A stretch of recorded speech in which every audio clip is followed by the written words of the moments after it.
계시록 11장 1절과 2절만 우리 읽도록 하겠습니다. 또 내게 지팡이 같은 칼대를 주며 말하기를 일어나서 하나님의 성전과 제단과 그 안에서 경배하는 자들을 청량하되 성전 바깥 마당은 청량하지 말고 그냥 두라. 이것은 이방인에게 주어선저 그들이 거룩한 성을 42달 동안 짓밟으리라. 아멘. 지난 시간에 이어서 유대인들에 대해서 좀 깊이 있게 나눠보자 합니다. 먼저 왜 우리가 이스라엘 민족, 유대인들에 대해서 알아야 하냐면 계시록과 다니엘서와 그리고 예수님의 예언 속에 이스라엘 민족이 그 안에 들어가 있기 때문입니다. 아멘. 그리고 종말의 시간표에 이스라엘 민족이 결정적인 역할을 하기 때문에 우리가 유대인들, 다시 말해서 이스라엘 민족에 대해서 성경에 근거한 정확한 이해를 가지고 있어야 됩니다. 아멘. 그래서 오늘은 11장 1, 2절을 중심으로 해서 유대인들에 대한 이해를 충분히 가지는 시간을 가지고자 합니다. 자, 먼저 우리가 읽었던 계시록 11장 1절과 2절에 보면 거기에 성전, 제단, 성전 바깥마당, 그리고 거룩한 성. 여기서 성전이라는 이 단어는 우리나라 말로는 그냥 성전에 되어 있는데요. 원어로 보면 이거는 성소, 지성소와 성소로 우리 구분할 때에 제사장들만 들어가는 성소를 얘기합니다.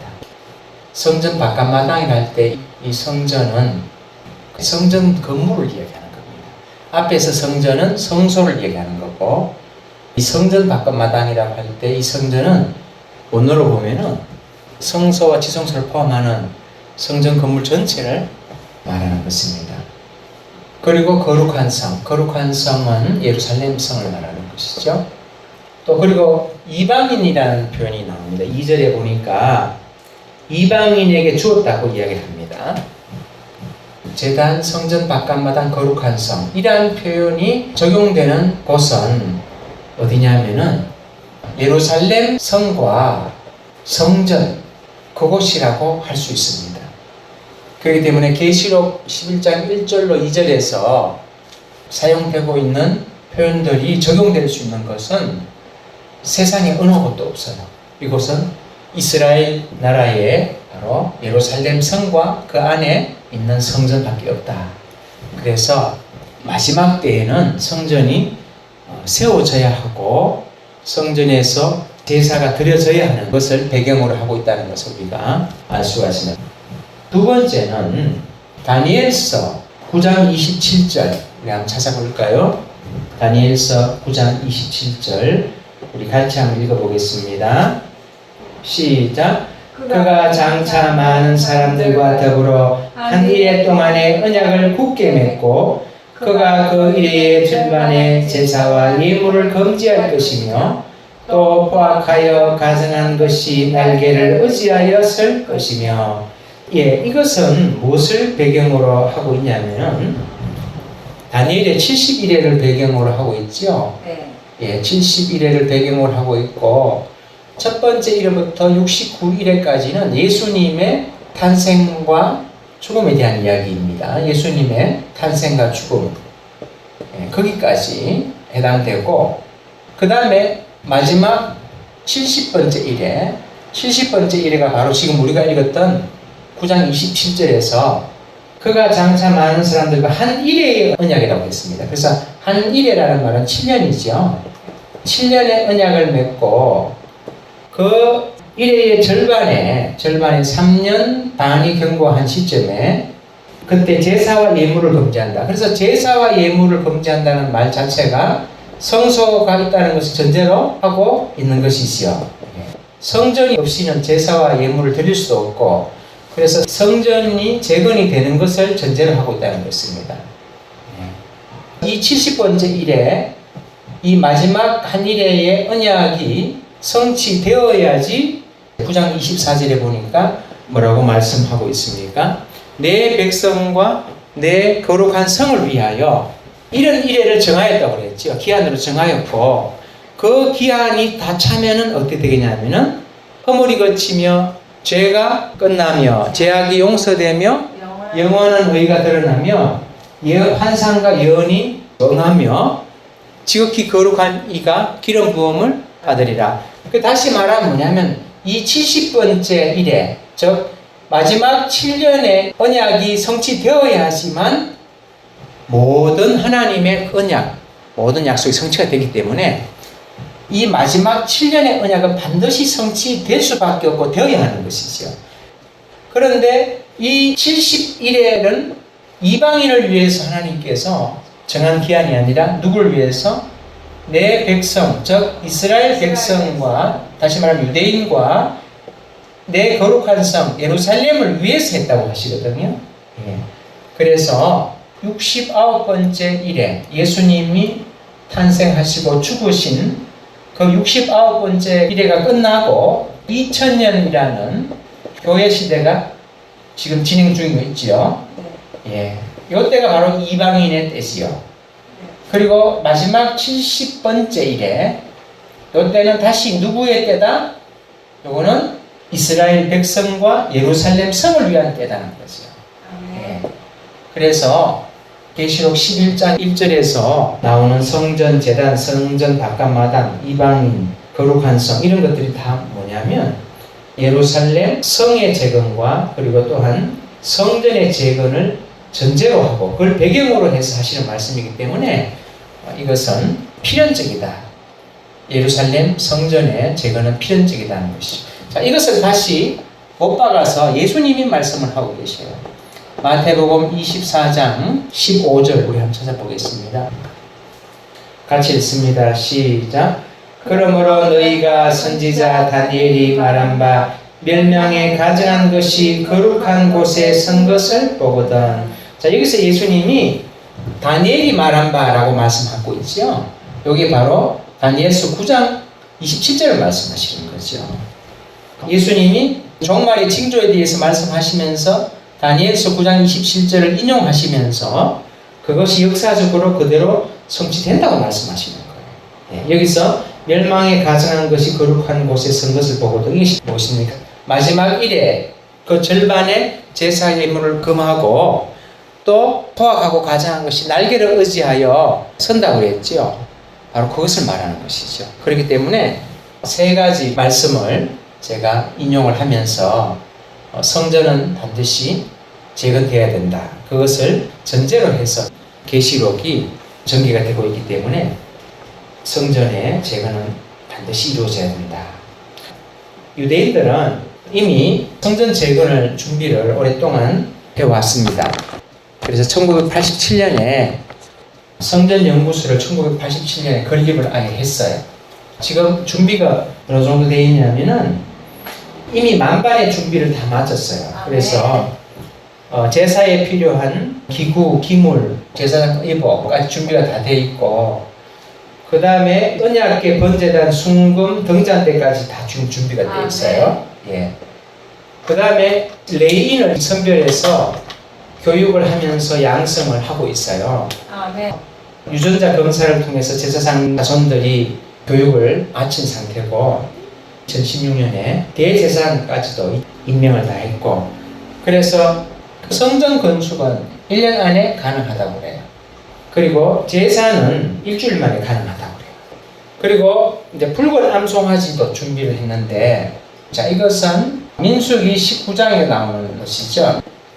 그 당시에 이제 이스라엘 백성이 광야에서 죽으면서 시체들이 많이 발생을 하니까 시체를 접촉한 자는 성막에 출입 못하게 되어 있거든요. 구정이 성막에까지 제단에까지 미치기 때문에 그래서 하나님께서 모세에게 멍에를 매지 않은 붉은 암송아지의 재로 정화수를 만들어서 구정을 없애도록 그렇게 하셨는데 지금 유대인들은 아직 율법 시대를 살고 있기 때문에 이것이 그들에게는 꼭 필요한 거예요. 그런데 냉동 배아를 이식해서 붉은 암송아지를 2018년에 얻었고 5마리 붉은 암송아지가 2022년에 이스라엘에 도착했고 그래서 이제 성전 예배 회복을 위한 준비가 거의 다 이루어져 있다는 것이요. 예. 그래서 이슬람 사원, 알락사 사원하고 바이돔 사원이라고 있어요. 예루살렘 성전은 감람산하고 예루살렘 성 동문하고 직선거리 있는데 지금 이 이슬람 사원인 바이돔 사원, 그건 저 안쪽에 있는 거고 동문에 가까이 있는 것은 왜냐하면 알락사 사원인데 요것은 직선거리에 있지 않고 직선에서 약간 피해 있어요.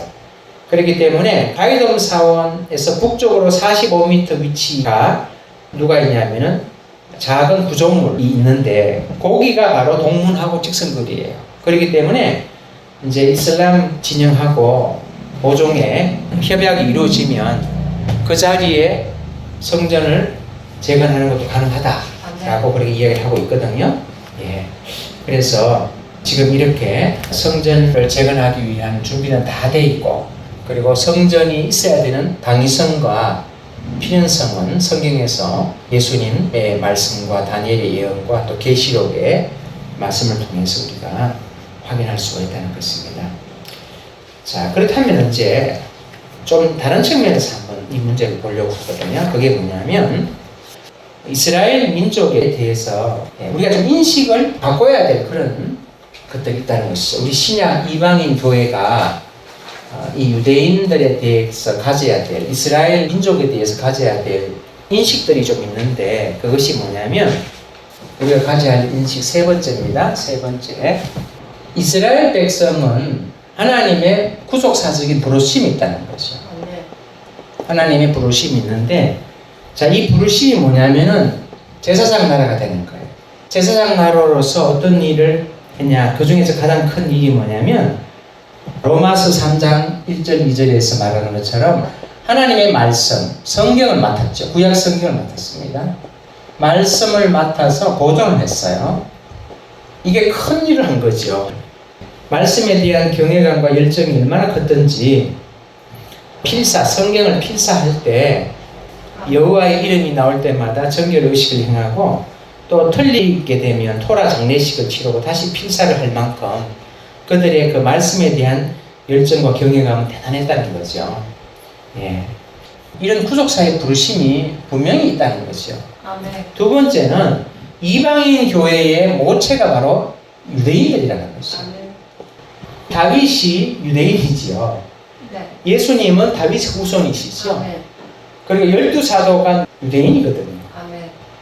그리고 이방인의 사도로서 로마의 복음을 전했던 사도 바울도 유대인입니다. 그래서 유대인 교회에 이방인이 접붙임을 받아서 그 뿌리의 진액을 함께 받는 자가 되었기 때문에 아멘. 온 세상에 예수 그리스도의 생명을 흘러보내는 통로가 됐다는 거죠. 아멘. 그렇기 때문에 유대인 교회는 이방인 교회의 모체라는 거죠. 아멘. 예. 그래서 결코 무시할 수가 없는 거죠. 그 다음에 세 번째는 유대인의 실패가 내일의 넘어짐이라고도 하잖아요. 이것이 로마서 11장 12절에서 바울이 뭐라고 말하냐면 이것이 이방인의 풍성함이 되었다.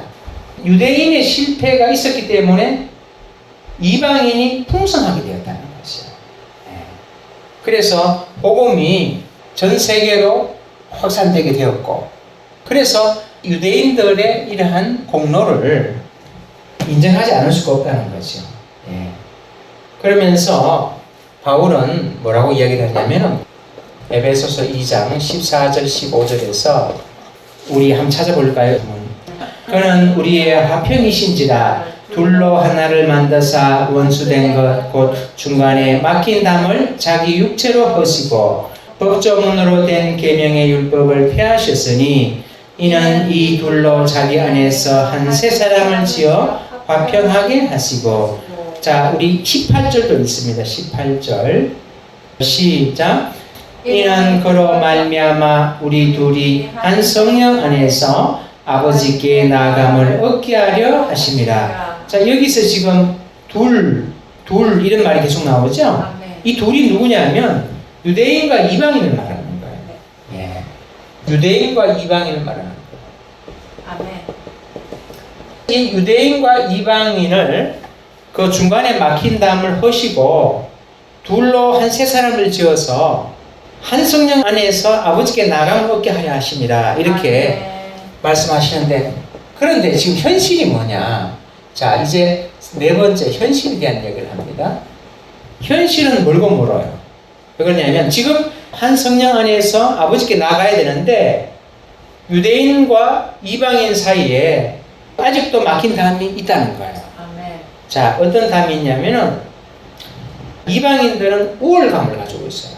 그래서 대체 신학으로 인해서 4세기부터 10세기의 지배적인 신학인데 반유대주의가 구조적으로 자리 잡아있는 거죠. 뭐냐면은 이제 모세의 언약은 새 언약으로 대체되었고 구약의 이스라엘은 신약의 교회다. 맞습니다, 그거? 그런데 그게 전부는 아니지요. 여전히 이스라엘 백성은 뭐다? 하나님 사랑하시는 백성이요. 여전히 이스라엘인 거예요. 아멘. 예. 그런데 대체가 된 게 아니라 둘 다 공존하고 있는 거예요, 지금은. 그래서 역사적으로 보면은 유대인에 대한 예수님을 못 박은 것에 대한 정죄와 우월감이 그 역사 속에서 뿌리 깊어요. 자, 그 다음에 그보다 더 큰 문제가 뭐냐면은 유대인들이 가진 적대감이에요. 반기독교적인 정서. 이것이 큰 문제예요. 그래서 지금도 이스라엘에서 교회 예배 드리고 하면 유튜브를 보니까 돌 던지고 또 가족 중에서 그리스도인이 나오면 가족들이 그것에 대해서 아주 적대적으로 그렇게 반응하고, 예, 그래서 직장 생활부터 해서 사회생활에부터 해가지고 이게 보통은 있는 게 아니죠. 자, 왜 이렇게 됐느냐? 그 이유가 뭐냐면은 유대인들만 탓할 수가 없는 것이 콘스탄티누스 대제가 로마의 황제가 되면서 기독교가 국교되잖아요. 그러면서 유대인들을 혐오스러운 존재들로 서서히 인식을 갖도록 하기 시작했어요. 그래서 니케아 공의회라는 것이 있었는데 거기에서 보면 회심의 증명으로서 돼지고기를 먹도록 한다든지, 또 라테란 공의회 이런 데서는 유대인들이 배지를 착용하고 구별된 옷을 입도록 하고 따로 거주하게 하고 이런 등등의 일이 유대인들의 반기독교적인 정서를 갖게 했는데, 근데 결정적인 것은 뭐냐면 십자군 전쟁이었어요. 십자군 전쟁. 제1차 십자군을 소집했을 때, 그때 1096년에 어떤 일이 있었냐면 나치 시대에 유대인 대학살이 있었죠. 그런데 이것의 전초전이라고 알려져 있어요. 이게 얼마나 유대인 공동체를, 보통 그 십자군은 구성이 농민하고 기사들로 되어 있었거든요. 그런데 이 농민들이 폭도로 변해가지고, 그리고 또 앞서 말한 이런 유대인들에 대한 정죄, 그리고 반유대주의적인 그런 정서, 이런 것들이 십자군으로 농민들이 소집이 되고 그들이 행군을 하면서 지나가면서 유대인 공동체를, 사람들을 학살하고, 예, 그리고 그들의 재산을 빼앗고, 이러한 일들이 너무나 많이 일어났던 거예요. 그래서 이것이 나치 대학살의 전초전이었다 할 정도로 그렇게 나옵니다. 이것뿐만 아니라 그 이후에 유럽에 많은 유대인들이 재산도 몰수당하고요, 쫓겨나가고, 그래서 그게 최고조의 절정에 달했던 게 우리가 아는 홀로코스트잖아요. 나치 독일에 의한 대학살. 그러니까 얼마나 상처가 지금 많으냐면은 지금 이스라엘에는 뭐가 없느냐? 십자가 모양의 표장을 사용하는 적십자가 없고, 그 다음에 사거리도 없다는 거예요. 왜냐하면 십자가 모양이니까. 그리고 더 센 기교조차 사용하지 않을 정도로. 기독교로부터 받은 상처가 너무나 깊어서 복음을 거부하는 거예요. 그러니까 지금 바울이 뭐라고 했습니까? 유대인과 이방인이 한 성령으로 하나님 앞에 나간다고 그랬는데, 지금 현실은 너무 그들 마음속에 상처가 너무 깊은 거예요. 그래서 건국 당시에 유대인 중에서 기독교인 숫자가 건국 당시에 12명.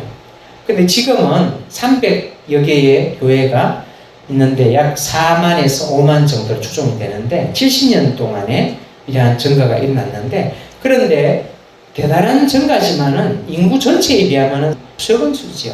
이거는. 그러니까 지금 갈 길이 아주 먼 거예요. 이제 5번 마지막으로, 자, 5번으로 갑니다. 자, 그러면은 하나님의 시간표는 뭐냐는 거죠. 하나님의 시간표. 결국 우리가 이 5번을 하기 위해서 1, 2, 3, 4번 했던 거예요. 자, 하나님의 시간표.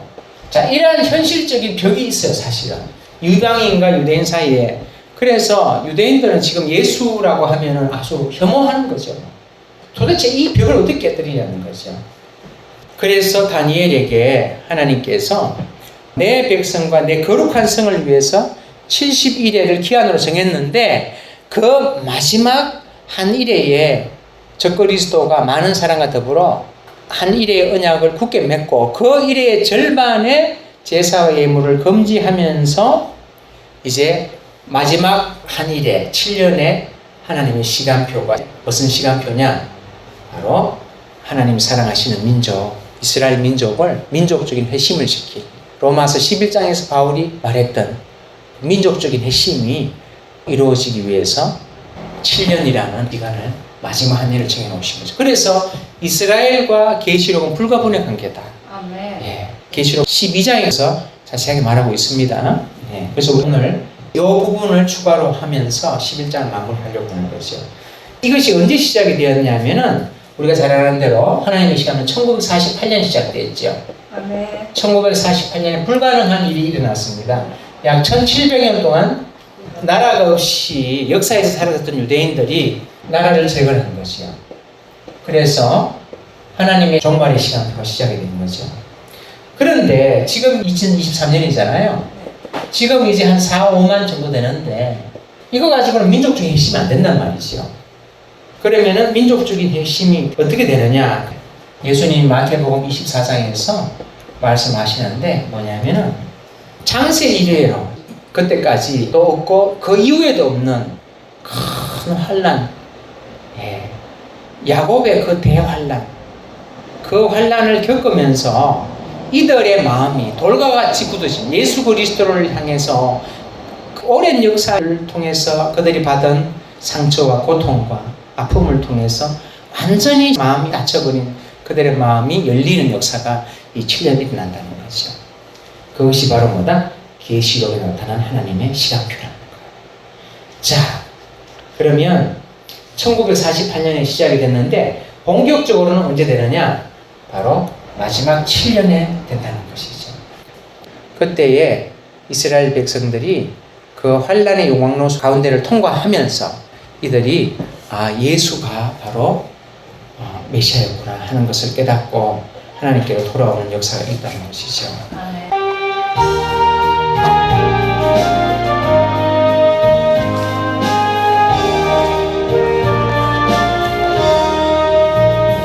눈을 떨어 하늘을 보다 어지러운 세상 중에 곳곳마다 상한 영의 탄식 소리 들려온다.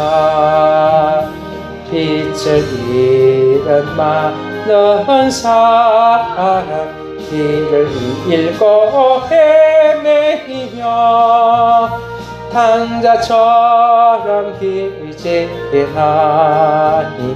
믿는 자여 어이할고 눈을 떨어 하늘을 보라 어두워진 세상 중에 외치는 자만큼만은 생명수는 말랐어라.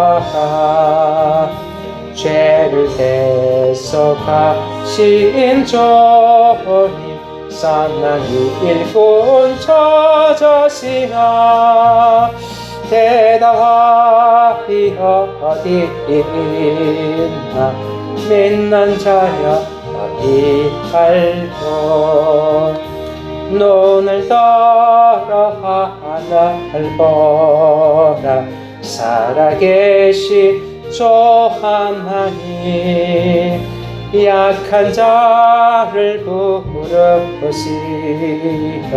하늘 뜻을 전하셨다. 생명수는 홀로 예수 참이여 나 종이라 주님 나를 부르신다. 믿는 자여 이 알고 눈을 들어 하늘을 보라. 다시 거기서도 만 백성을 사랑하사 오래 참고 기다리네. 인내하신 우리의 구주 너희의 심판하시는 날 곧 가까이 임하는데 믿는 자여 이 알고